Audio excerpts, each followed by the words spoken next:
2001년 2월 멕시코 남쪽 끝 치아파스 정글 지역에서 특별한 한 대의 버스가 시동을 걸고 있었습니다. 그것은 화려한 리무진 버스는 아니었습니다. 낡은 버스를 개조한 투박한 버스였습니다. 그 버스에는 마르코스라는 지도자와 그 원주민 대표가 타고 있었습니다. 1990년대 멕시코는 살리나스 정권의 부패와 경제 위기로 인해서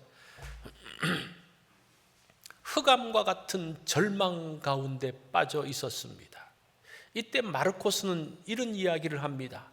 존엄이 없는 풍요보다는 존엄이 있는 가난을 택하겠다. 그들이 말하고 있는 단어가 존엄이라는 단어입니다. 이들은 억눌린 원주민과 가난한 자를 대변하는 사람으로 떠올랐습니다. 이 버스가 치아파스에서 출발해서 멕시코 시티까지 한 1900마일을 달려갔습니다.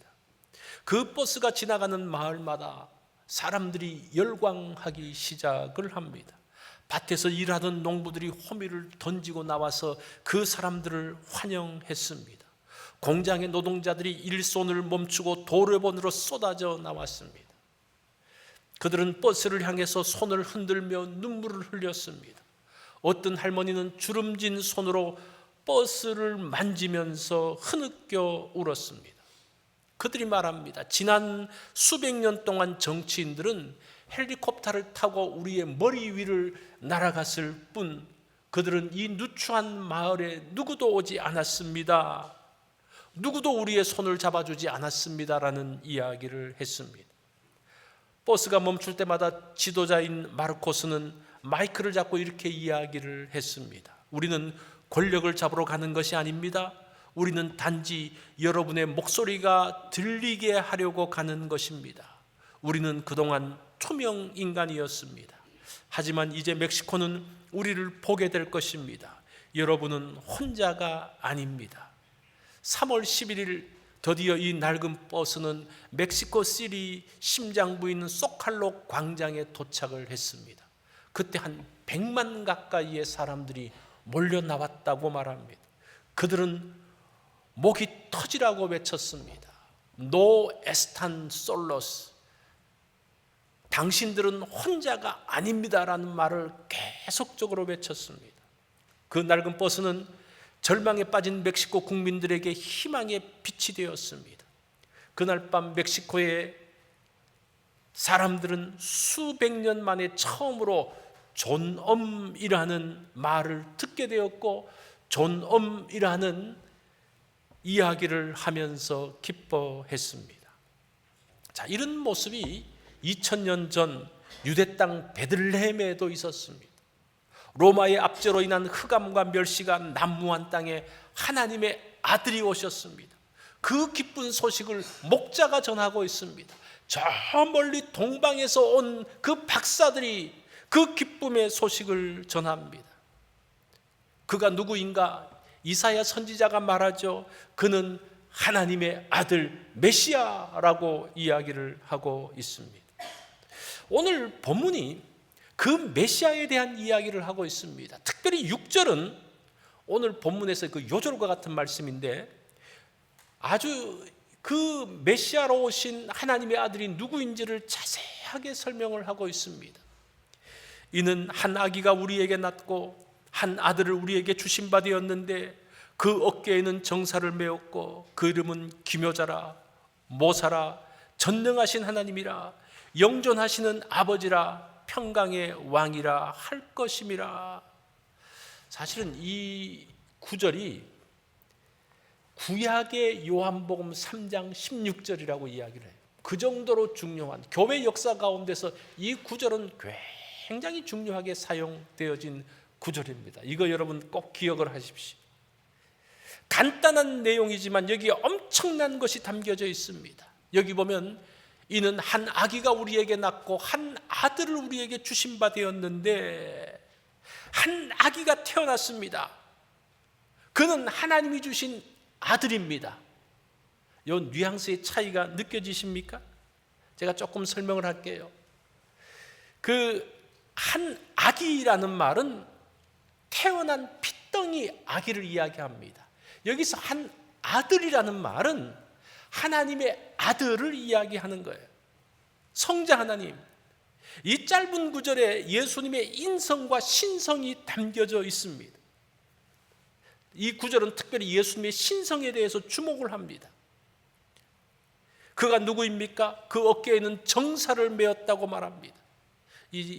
이 말은 고대 사회에서 왕이나 통치권, 관료의 권한을 열쇠로 상징을 했습니다.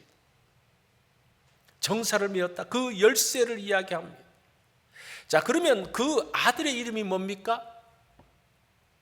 기묘자, 모사, 전능하신 하나님, 영존하시는 아버지, 평강의 아들, 이름이 5개예요. 자, 이름이 5개라는데 좀 주목을 할 필요가 있습니다. 고대 사회에서 왕이 즉위할 때에는 이 왕은 인간이 아니고 하나님의 아들이다, 하나님과 같은 존재라는 것을 말하기 위해서 이름을 5개씩 사용했다고 말합니다. 그 실제 이집트의 위대한 왕인 투트모스 3세가 즉위식을 할 때에 5개 이름을 사용을 합니다.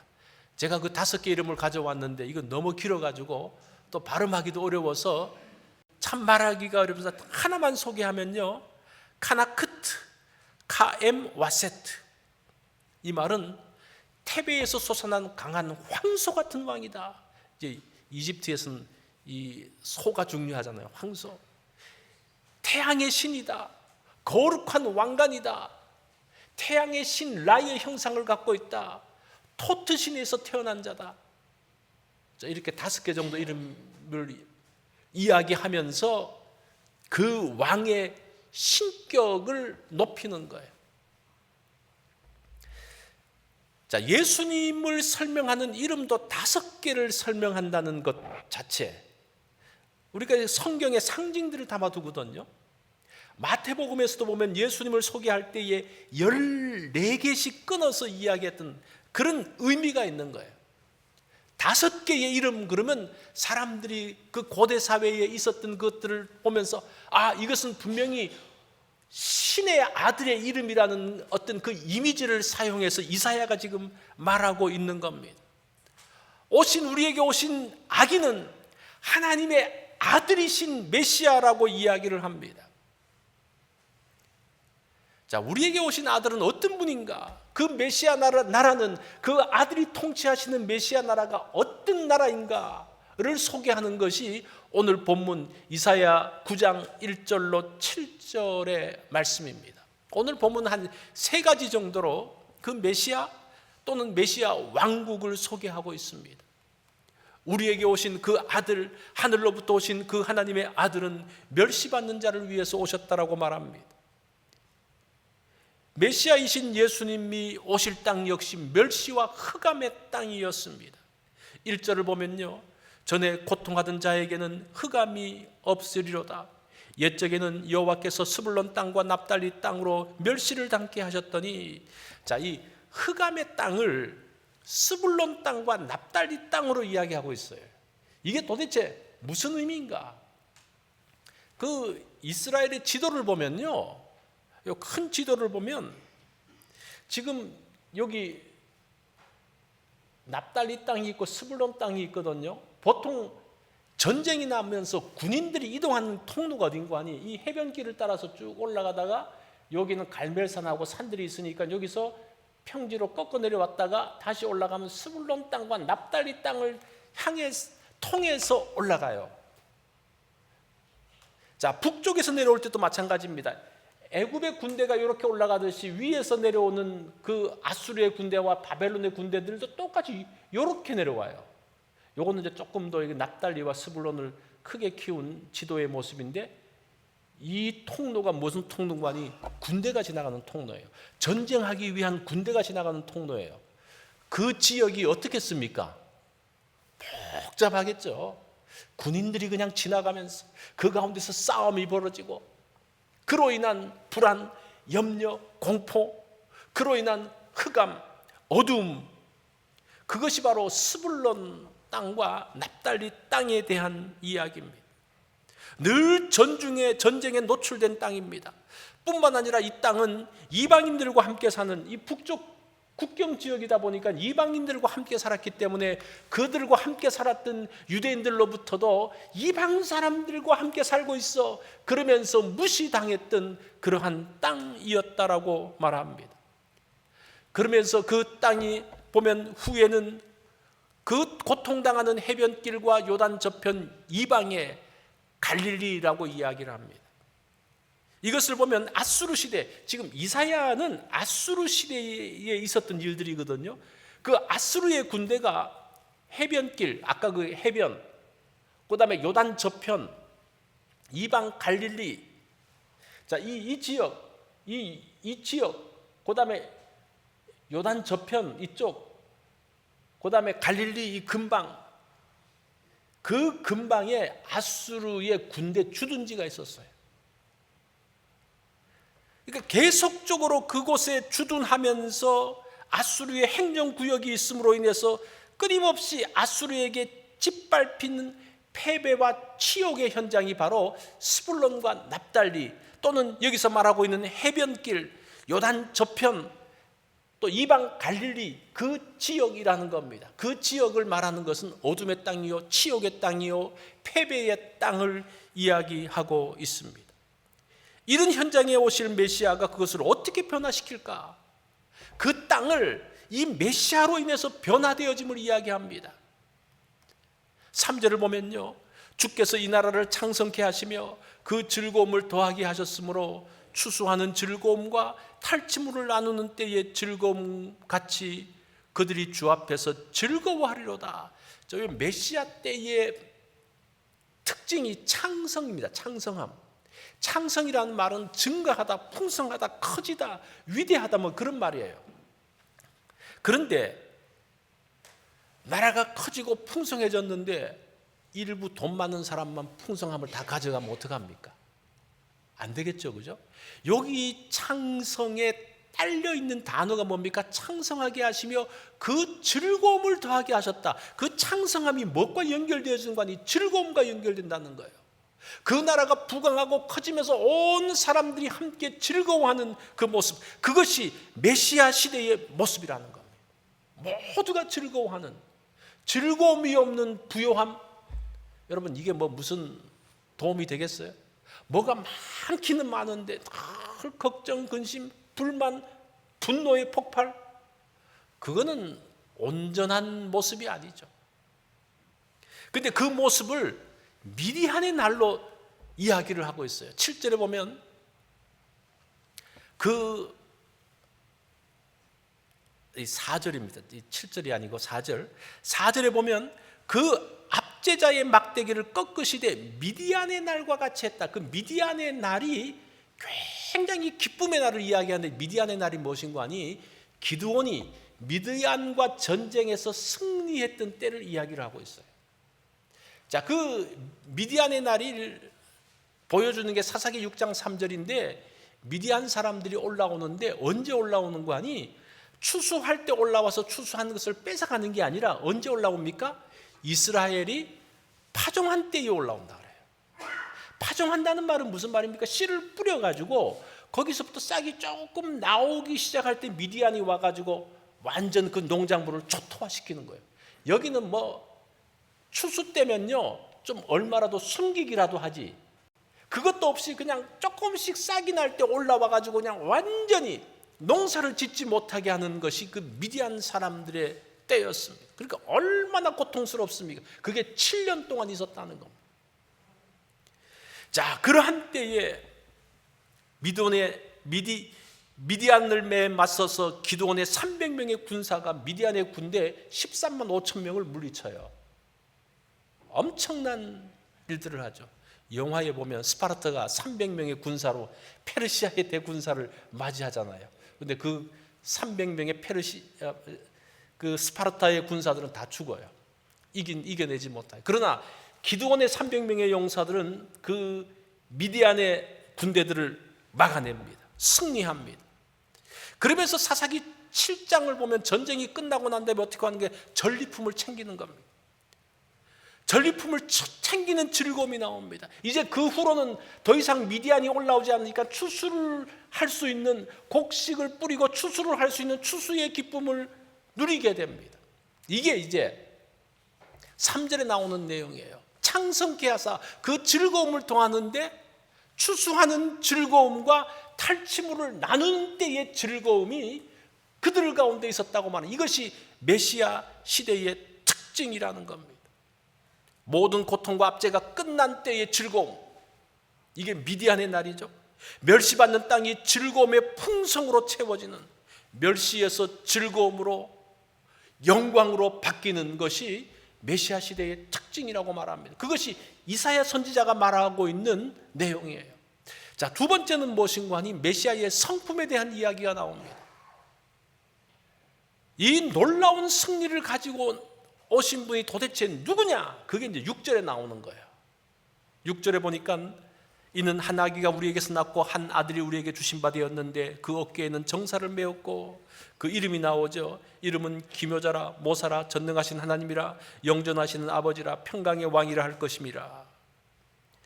자, 메시아가 어떤 분인가? 이분은 기묘자라고 이야기합니다. 경이로운 분, 원더풀이라고 이야기를 해요. 하나님의 행하시는 놀라운 일들을 하신 분입니다. 기적을 행하시는. 그런데 이 기적을 말할 때에 성경에 보면 기적을 기적이라고 하기도 하고 이적이라고 하기도 하잖아요. 이게 이제 같은 말이지만 좀 다른 의미가 있어요. 기적인데 이적이라고 표현하면요, 이적은 표시라는 뜻이에요. 표시판. 그러니까 이 기적을 통해서 무엇인가 말하고 있는 메시지가 있다는 그런 뜻이에요. 그게 이적으로 표현되어집니다. 하나님께서 일하시는, 이분이 하나님의 아들이시라는 것을 기적을 통해서, 그 이적을 통해서 보여주시는 거예요. 하나님의 역사라는 것을 보여주는 그러한 기묘자라고 이야기합니다. 두 번째는 모사입니다. 이 모사는 조언자를 이야기합니다. 카운슬러를 이야기해요. 예수님의 조언은 정확합니다. 왜냐하면 하나님의 모든 계획을 다 아시기 때문이죠. 그분은 모사입니다. 세 번째는 전능하신 하나님이라고 이야기합니다. 이 전능하다는 말은 히브리어로 기뽀르라는 단어인데, 이 단어에서부터 벌써 힘이 넘치잖아요. 기뽀르, 힘센, 강력한 이라는 그 뜻입니다. 이 단어는 전쟁의 용사라는 뜻을 담고 있습니다. 우리에게 오신 그 예수 그리스도는 전능하신 분인데 강력한 힘을 가지고 자기 백성들을 대신해서 싸우시는 분, 자기 백성들을 지키시는 분이라고 말합니다. 심지어는 사망도 예수님을 상대해서 이길 수 없을 정도로 전능하신 하나님이 바로 예수 그리스도 메시아라고 말합니다. 네 번째는 영존하시는 하나님, 아버지라고 이야기합니다. 아들이 왜 아버지지?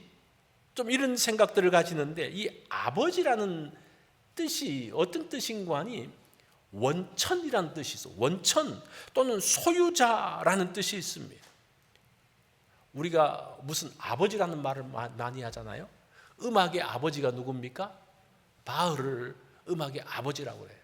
이게 무슨 말인가 하니 음악이 바흐로부터 비로소 음악의 문법과 법칙이 완성되었기 때문이라고 해요. 그래서 오늘날 우리가 하는 그 오늘과 같은 그 음악의 그 모든 것들이 바흐를 기점으로 해서 이렇게 바뀌어졌다라고 막, 그래서 그 사람을 뭐라고 말하는 거니? 음악의 아버지라고 말해요. 그 사람이 우리 아버지여서가 아니고, 그죠? 그런 의미에서 원천을 갖고 있는 분으로 말하고 있는 겁니다.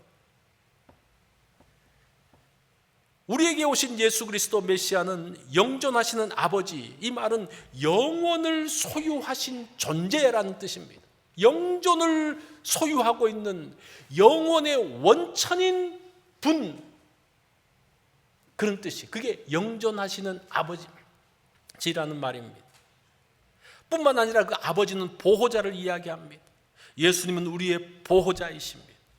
영원하신 보호자, 그 네 번째 이름이죠. 다섯 번째 이름은 평강의 왕입니다. 이 평강의 왕은 집행관, 주인이라는 뜻입니다. 평화를 집행하시는 분입니다. 이 평강 평화가 샬롬이라고 그랬잖아요. 전쟁이 없는 평화로운 관계로 이야기했죠. 상태가 아니라 관계라고 그랬죠. 이것은 하나님의 언약의 결과입니다. 하나님께서 우리와 함께 하시기 때문에의 모습입니다. 우리의 마음이 뿌듯하고 마음이 흡족했던 그 경험, 그런 경험이 있죠. 그게 평강이에요. 그게 평강. 마음이 그냥 뿌듯하고 너무 좋은, 그게 평강입니다. 세상의 평강 평화는 제가 지난주도 말씀드렸던 것처럼 팍스 로마나 로마의 평화는요, 칼과 힘으로 찍어 누린 평화였어요. 그래서 상태는 조용해요. 평화로워요. 그렇지만 그 사람들 마음 가운데 그 뿌듯함과 그 기쁨이 없잖아요. 그건 가짜라는 거예요. 이 평강이라는 것은 샤르, 왕이라는 말이 그래요. 샤르 샬롬 이런 말이에요. 평강의 왕이라는 그런 말. 이것은 자신의 몸을 찢어서 하나님과 죄인 사이에 막힌 담을 허시는 평화입니다. 참된 평화를 집행하시는 분이 바로 메시아로 오신 하나님의 아들 예수 그리스도다라고 말합니다. 자, 세 번째는, 마지막 세 번째는 메시아 왕국의 모습을 말합니다. 이 7절이 메시아 왕국의 특징을 이야기해요. 6절은 메시아로 오신 분의 성품을 말한다면, 인격을 말한다면 7장은 그분이 다스리고 있는 나라의 모습이 어떠한가를 말해주고 있습니다.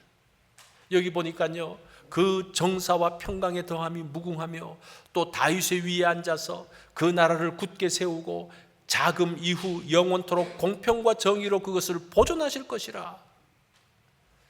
국가는 무엇으로 세워질까? 이 질문이 나와요. 미국이 지금처럼 강성하게 되어진 바탕은 도대체 뭘까? 강한 군사력, 돈이 많은 나라, 뛰어난 기술력을 갖고 있는 나라, 이건 결과지 사실은 그 출발점은 아니에요. 미국 정신의 바탕이 무엇인지를 제가 한번 찾아봤어요. 보니까 한 세 가지를 이야기하더라고요. 첫 번째, 청교도 정신을 이야기를 합니다. 언덕 위의 도시라는 것이 그 청교도들이 처음 와서, 필그림들이 처음 와서 가졌던 그 꿈꾸는 모습이 언덕 위의 도시예요. 이 말은 마태복음 5장 14절에 산 위의 동네가, 그러니까 모든 사람들이 볼 수 있는 산 위의 동네에 놀라운 도덕성과 신앙의 모범을 갖고 있는 그 나라, 이게 청교도 정신 언덕 위의 도시라는 그런 개념이에요. 두 번째는 천부 인권 사상입니다. 창조주가 주신 그 자유를 누리는. 세 번째는 다양성 속에서의 일치입니다. 이런 정신이 나라의 바탕이 되었기 때문에 아주 든든하다. 그래서 이런 결과가 나왔다는 거예요.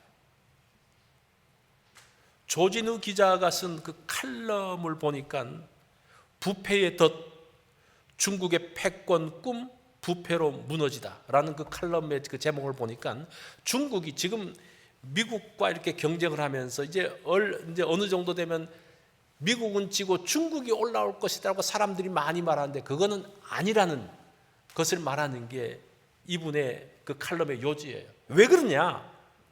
중국이 세계 1등이 되지 못하는 이유가 부패 때문이라는 겁니다. 1인 독재의 구조적인 부패 속에 있기 때문에 아무리 시진핑이 부패를 없애려고 해도 그 구조 자체가 부패의 구조라는 거예요. 1인 독재 가운데 있는 사람, 이 부패가 나올 수밖에 없는 거죠. 그거는 세계적인 지도력을 갖지 못한다라고 이야기합니다. 중국의 치명적인 게 인권이 없어요. 천부 인권, 이게 없어요. 거기 공산주의 유물론적인 사상이기 때문에 하나님에 대한 게 없어요. 그러다 보니까 창조주 하나님이 주신 인권, 자유, 그런 개념이 없는 거죠. 저는 그 말에 동의가 되어집니다. 자, 그러면 다윗의 위를 잇는 메시아 왕국의 근본은 뭘까? 그 메시아 왕국의 근본, 그것이 공평과 정의라는 거예요. 공평과 정의로 그 나라가 보존될 것이라고 이야기를 합니다. 자, 여기 보면 정의라는 단어가 어떤 단어인가니 사법적 올바름을 이야기하는 겁니다. 법대로 공정하게 판결하는 것이 정의입니다. 그 나라는, 그 다윗의 나라 또는 메시아 왕국은 법대로 공정하게, 누구는 법을 피하고 이게 아니라 법대로 모든 사람들이 공정하게 판결하는 것이라고 말합니다. 뿐만 아니라 그 나라는 공평한 나라라고 이야기합니다. 이 공평이라는 말은 관계적인 의인데 법정보다는 가정으로서의 의의 개념이 있다는 겁니다. 서로 맺은 언약 때문에, 부부의 언약, 또 자녀들과의 그 관계 때문에 자신의 의무를 성실하게 하는 겁니다. 메시아 왕국은 정확한 원칙을 나아갑니다. 그 원칙을 따라서 나아갑니다. 법과 원칙 앞에서는 누구도 다 동일합니다. 뿐만 아니라 따뜻한 관계가 있습니다. 그게 공평이라는 거예요. 법대로만 처리하는 것이 아니라 그 가운데 따뜻함이 있습니다. 약한 자들을 돌봅니다. 가정처럼. 가정에서 누구를 우선시합니까? 애들을 우선시해요. 애들이 뭐 돈을 벌어 옵니까? 뭐 합니까? 말썽만 부리는 그 애들을 왜 우선시합니까? 약한 자들이기 때문에, 그들에게 도움이 필요하기 때문에 그렇게 배려한다는 거예요. 또 다른, 정의와는 다른 모습이지만 그 공평이 정의를 든든하게 해주는 그 나라가 되어진다는 겁니다. 정의는 기둥과 뼈대가 되어진, 그래서 나라가 무너지지 않습니다. 그런데 공평은 서로 돌아보는 따뜻함이 있습니다. 그 법이 난무하는 곳에 따뜻함을 만들어주는 것이 공평. 이 나라가 메시아 왕국이라는 거예요. 이런 나라 괜찮지 않습니까? 이게 근본적으로 세워지는 나라라는 겁니다. 그것이 예수 그리스도를 통해서 만들어질 나라, 그로 인한 창성함과 즐거움이 있다라고 이야기합니다. 메시아 왕국의 하나의 축소판인 교회, 그 하나님의 나라가 사실은 이런 모습으로 만들어져 있는 거예요. 교회에 분명한 규율이 있죠. 그 말씀에 대한 절대적인 순종이 있죠. 우리가 말씀을 기초로 한 헌법에 대해서 우리가 그 원칙을 따라가죠. 그것뿐만 아니라 그 가운데 따뜻함이 있는 겁니다. 서로들을 격려하고 일으키는 그 축복의 장소가 교회가 되어지는 겁니다. 제가 서두에서 말씀드렸던 치아파스를 출발한 버스는 많은 사람들을 위로했습니다. 그렇게 100만의 사람들을 환호케 했습니다. 그러나 지도자들의 거짓 약속으로 인해서 아무런 성과가 없이 그것은 그대로 끝나버렸습니다. 그런데 사람들의 무관심과 무기대 속에 오신 아기 예수는 감격적인 구원의 역사를 만들어냅니다. 그 이유가 사실은 7절 마지막에 나와요. 무엇인가 하니 다 같이 한번 읽어볼까요? 시작. 만군의 여호와의 열심히 이를 이루시리라. 그 멕시코의 지도자들은 이런 열심이 없었어요. 공평과 정의에 대한 것들이 마음이 없었어요. 그러나 그 하나님은 그 공평과 정의의 다윗의 왕국, 메시아 왕국에 대해서 여호와의 열심으로, 만군의 여호와의 열심으로 그것들을 만들어냈습니다. 하나님의 열심이 보증이 되어졌어요. 우리의 구원은 식어버릴 나의 열심에 달려져 있지 않습니다. 나를 사랑하시어 나의 인생의 어둠 속에서 방치하지 않으시는 하나님의 열심, 우주를 주관하시는 만군의 여호와의 지칠 줄 모르는 그 열심이 우리의 인생을 붙들고 계신다는 거예요. 내가 포기하고 싶을 때도 하나님의 열심은 나를 포기하지 않습니다. 내가 모든 것을 손 놓고 싶을 때에도 하나님의 열심이 내 손목을 꼭 잡고 계신다는 겁니다. 그게 지금 이사야 9장을 통해서 우리에게 주시는 약속입니다. 이번 성탄절 어둠을 뚫고 우리에게 오신 예수님은 어떤 분이십니까? 그분은 기묘자요, 전능자요, 전능하신 하나님이요, 영존하신 하나님이요, 평강의 왕이라는 것, 그분께 우리의 인생을 맡기십시오. 하나님의 열심이 반드시 우리를 일으켜 세우실 것을 믿고 다시 일어서는 이번 성탄 절기가 되어지기를 바랍니다.